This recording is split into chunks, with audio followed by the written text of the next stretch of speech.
मैं अब दिल्ली सरकार के हेल्थ मॉडल पर, जो स्वास्थ्य की सेवाओं में जो स्थिति है दिल्ली की, उसकी बारे में आपको जानकारी दूंगा। साथियों, दिल्ली की सरकार में जब सत्येंद्र जैन हेल्थ मिनिस्टर थे तो इन्होंने दिल्ली के 17 हॉस्पिटल्स दिल्ली गवर्नमेंट के और कॉलेजेस, मेडिकल कॉलेजेस में एमडी, एमएस और एचओडीज की जो भर्तियां की एडहॉक टेम्परेरी, वो भाई भतीजेवाद के तहत जो आम आदमी पार्टी के सिंपैथाइजर लोग थे उनको दिल्ली के 17 हॉस्पिटल्स में लगा दिया। जब सत्येंद्र जैन हेल्थ मिनिस्टर थे तो ये बात लगभग 3 साल से ज़्यादा हो गई। मैं उन हॉस्पिटल्स का नाम पढ़ रहा हूँ: Loknayak hospital, GB Pant hospital, BSA medical college and hospital, Baba Saheb Ambedkar hospital, DDU hospital, Guru Gobind Singh hospital, Burari hospital, Satyawadi Raja Harishchandra hospital, Lal Bahadur Shastri hospital, Deepchand Bandhu hospital, Bhagwan Mahavir hospital, doctor Hedgewar Arogya Sansthan hospital, Sanjay Gandhi memorial hospital, Rao Tularam hospital, Acharya Shri Bhikshu hospital, Maharshi Valmiki hospital और डीजीएचएस। यहाँ पर इन्होंने एक एडहॉक अरेंजमेंट किया और यहाँ पर सब एमएसएमडी जो है मेडिकल डायरेक्टर्स और एचओडी अपनी मर्जी से ऐसे ही अपॉइंट कर दिए। उसके बाद दिल्ली में रेगुलर अपॉइंटमेंट होनी थी और एक अथॉरिटी बनी, national capital civil services authority, NCCSA, जिसके चेयरमैन चीफ मिनिस्टर हैं।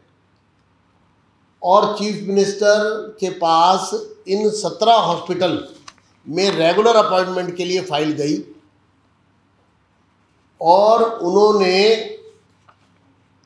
पिछले 6 महीने से, तो अब तो जेल में है, लेकिन 6 महीने से एनसीसीएसए की मीटिंग ही कॉल नहीं की, क्योंकि मीटिंग होगी तो रेगुलर अपॉइंटमेंट होगी इन हॉस्पिटल्स में, और रेगुलर अपॉइंटमेंट होगी तो वहाँ पर जो एडमिनिस्ट्रेशन है वो प्रॉपर चलेगा, वो बिना किसी पॉलिटिकल इंटरफेरेंस के चलेगा और प्रॉपर जो है अपॉइंटमेंट होगी।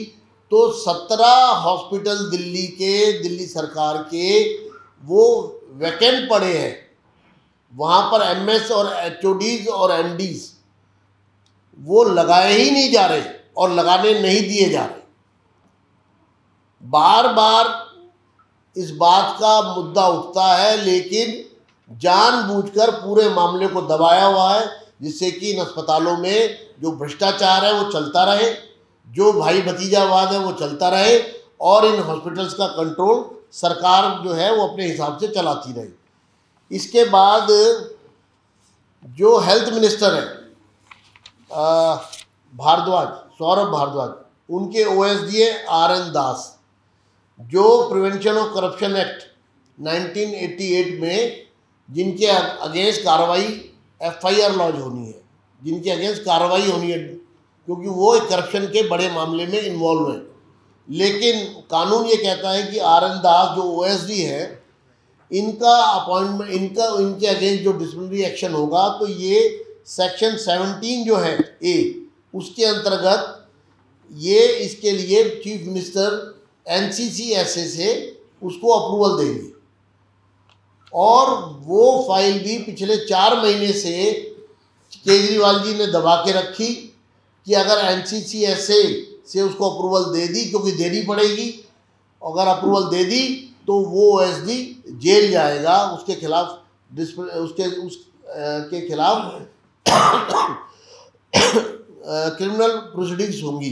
तो इसलिए इन्होंने 12 जनवरी 2024 से चीफ मिनिस्टर रहते हुए उसको दबाए रखा और 12 जनवरी से आज तक उस पर कोई कार्रवाई ना हो, इसके लिए उसको रोका हुआ है। आपकी जानकारी के लिए मैं बताना चाहता हूँ कि दिल्ली गवर्नमेंट के किसी भी हॉस्पिटल में जन औषधि केंद्र नहीं खोलने दिया जा रहा, क्योंकि अगर जेनरिक मेडिसिन वहाँ पर उपलब्ध होंगी और वहाँ पर अगर जन औषधि केंद्र खुल जाएंगे तो जो गरीब लोग वहाँ पर आते हैं और उनको जो दवाई स्वयं लेनी है वो वहाँ से बहुत सस्ते दाम पर वहीं पर मिल सकती है, ले सकते हैं। लेकिन जानबूझकर वहाँ पर जेनरिक मेडिसिन को उपलब्ध नहीं होने दिया जा रहा, क्योंकि ये प्रोजेक्ट भारत सरकार का है और वो ये नहीं चाहती सरकार कि इसका लाभ दिल्ली की जनता को मिले। दूसरा, आयुष्मान भारत को इन्होंने लागू नहीं किया।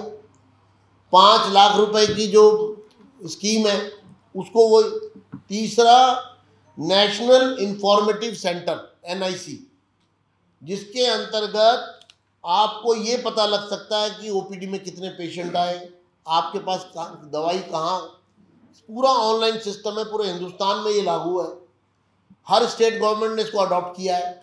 ये सेंट्रल गवर्नमेंट की सर्विसेज है और कहाँ किस अस्पताल में कितनी दवाइयाँ हैं, कितनी कम हैं, कहाँ पर ज़्यादा पड़ी हैं, कितने टेस्ट हुए हैं, कहाँ टेस्टों में क्या पूरी कंप्लीट इंफॉर्मेशन कहीं से भी देखी जा सकती है और फिर उसके अकॉर्डिंग पूरा एक्शन लिया जा सकता है। लेकिन इन्होंने, केजरीवाल ने और उनकी सरकार ने, आम आदमी पार्टी ने दिल्ली में NIC को लागू नहीं होने दिया। हम पूछना चाहते हैं कि NIC दिल्ली में लागू क्यों नहीं है हॉस्पिटल्स में। पिछले 5 साल में इस सरकार ने एक भी बेड नया अस्पताल में बढ़ाया नहीं है। इसके साथ साथ घोष पेशेंट्स की बात अभी अभय जी बताएंगे कुछ फिगर्स के साथ। Fake medical test, lack of medicines, lack of CT MRI machines etcetera, ये सब पूरा क्योस है दिल्ली सरकार के अस्पतालों में और भारी गोलमाल है। जबकि मैं आपको बताना चाहता हूं कि एंट्री नंबर 6 ऑफ ये जो स्टेट लिस्ट है 7 शेड्यूल ऑफ कॉन्स्टिट्यूशन में, ये सब्जेक्ट फुल्ली ट्रांसफर्ड सब्जेक्ट है हेल्थ का। Public health, hospitals and dispensaries, ये स्टेट गवर्नमेंट का फुल्ली ट्रांसफर्ड सब्जेक्ट है जिसके सारे अधिकार दिल्ली सरकार के पास हैं। लेकिन उसके बावजूद ये सरकार इस पूरे मामले में गंभीरता नहीं दिखा रही है और हम पूछना चाहते हैं कि RN दास को क्यों बचाया जा रहा है, उसकी अप्रूवल क्यों नहीं दी जा रही है। और दूसरा, ये एंट्री नंबर 6 ऑफ लिस्ट 11 में जो स्टेट लिस्ट है, इसके अकॉर्डिंग सरकार के पास सारे अधिकार हैं, तो इसके अकॉर्डिंग ये कोई कार्रवाई क्यों नहीं कर रहे हैं। NCC SA की अब मीटिंग कब और कैसे होगी। केजरीवाल जी कहते हैं मैं दिल्ली की जेल से सरकार चलाऊंगा, दिल्ली को जेल से चलाऊंगा। तो अगर NCC SA के चेयरमैन वो हैं और दिल्ली में कोई भी फैसला, कोई डिसिप्लिनरी एक्शन लेना है, किसी की अपॉइंटमेंट होनी है, वो सब वो अथॉरिटी करेगी जिसको चेयर करते हैं। 2 मेंबर्स जो हैं वो बार बार लिख कर देते रहे कि सर इसकी मीटिंग बुलाइए, बहुत सारे इश्यूज पेंडिंग है। मीटिंग अपने जब वो जेल से बाहर थे तब भी नहीं बुलाई, 6 महीने से कोई मीटिंग ही नहीं हुई, अब वो जेल में है। तो दिल्ली का पूरा सिस्टम कोलैप्स हो गया है और बेईमानों को बचाने के लिए ये सब किया जा रहा है। तो हमारा ये कहना है कि इस पूरे मामले में जो हेल्थ सर्विसेज के मामले में हो रहा है, इसकी भी केंद्रीय जांच एजेंसियों से जांच होनी चाहिए। धन्यवाद।